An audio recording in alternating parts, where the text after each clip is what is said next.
What's up, Totally Spies? I'm back with a new First Thoughts video. And this is going to be my first thoughts on the recent trailer for the Falcon and the Winter Soldier. Now, recently, a few days ago at the Super Bowl, they didn't have too many movie and TV show trailers, like they often do because of, the COVID thing. Hold on. So they didn't have much, but they did have the Falcon and the Winter Soldier trailer, which is set to premiere in March. I think it's mid-March on Disney+.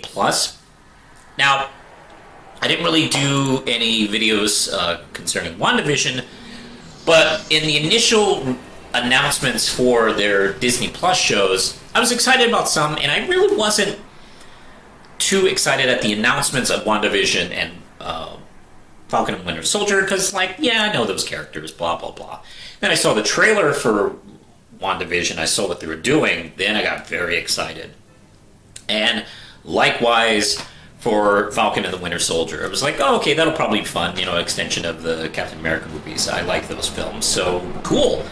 And, it's one of those things. It's the difference between knowing and seeing. And seeing the trailer and seeing the way these actors are going to be playing off each other and how they're going to be doing this kind of in a buddy cop film style, I'm loving it already. I love that we have this, I suppose, superior officer or a possibly maybe even, I don't want to say psychiatrist, but someone consulting with them to see how they're working together, and they're kind of buddy cop feuding, which is kind of funny. I like it quite a bit.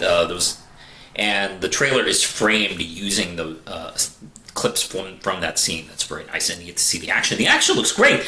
This is a TV series. The action looks like it's suitable for film, so I'm very excited about that. Falcon really does well in live action, I have to say, because he is a very underrated character in the comics and gets his ass beat a lot in the comics. But in film, the way you can kind of flow with the camera with him and soar through the fighting, and especially the new wings they gave him. His suits in live action have been much better than the suits in comics, maybe with the exception of recent comics, which I think are influenced by the films. I love the fact that his wings can move and form their own shield. That's a cool move. I love their interaction. These actors have had a lot of time to kind of work with each other, and they have a really good rapport. So I think that was a good idea. And I don't know too much about this, but it does look like it's going to be borrowing from some of the recent comics where Sam becomes Captain America and has to deal with the political fallout of that. A black man becoming Captain America. Hey, all of America is going to be cool with that, right? And I think that's going to be reflective in this. Also, it does look like, this was something that was brought on to Sam very suddenly by Steve Rogers.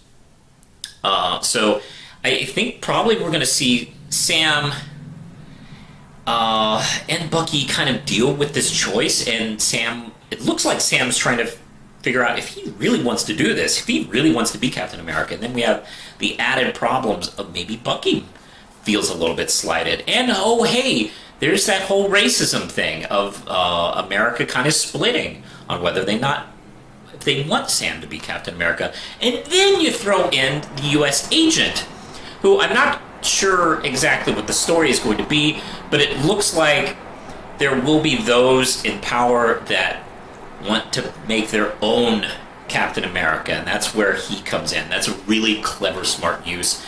I love that shot of him at a football game, because you know what that's making fun of. Because the military and the NFL have a huge deal right now, where they have to pay super tribute to, the military, and it's this very, very, I don't want to say propaganda, but it's propaganda. And I guess that's part of why you saw some kind of like I'm thinking a lot of Colin Kaepernick, who was doing his protest with kneeling to the flag, and some people were very angry about that. Like, hey, you're disrespecting the troops, like the troops who are somehow connected to football and the pre-game festivities. And that's a package deal that the NFL made. And matter of fact, the military and Hollywood, and specifically Marvel, also have a similar deal. So that's really cool, because I know that's something that Marvel is rightfully criticized about, how it can be a little bit overly pro-military in the way it tries to portray the military. I don't think it's as I don't think they do it as suspicious as some other filmmakers have done and other studios have done. I think they've done a pretty decent job. So it's kind of cool to see them reflect that in one of their own properties, and acknowledge that. I love that. I think we're doing that. So yeah, we also see Sharon Carter come back, and she looks good, giving her a good chance to kind of like show off again and be part of this a little bit better.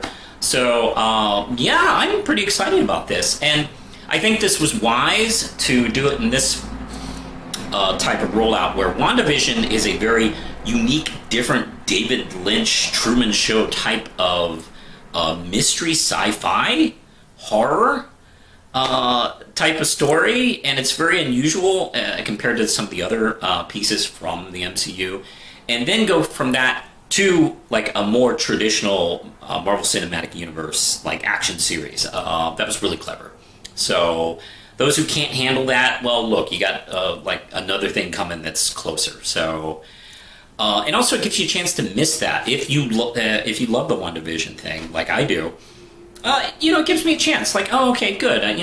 Kind of space it out a little bit. Now we can get back into that kind of thing. So I'm kind of like all in. This was one of the ones I was like less excited about, because look, I've seen these characters. I haven't seen Miss Marvel and She-Hulk and Moon Knight, so I'm more excited about those. But now they see this trailer, I'm really happy with what I'm seeing. So I can't wait to see this.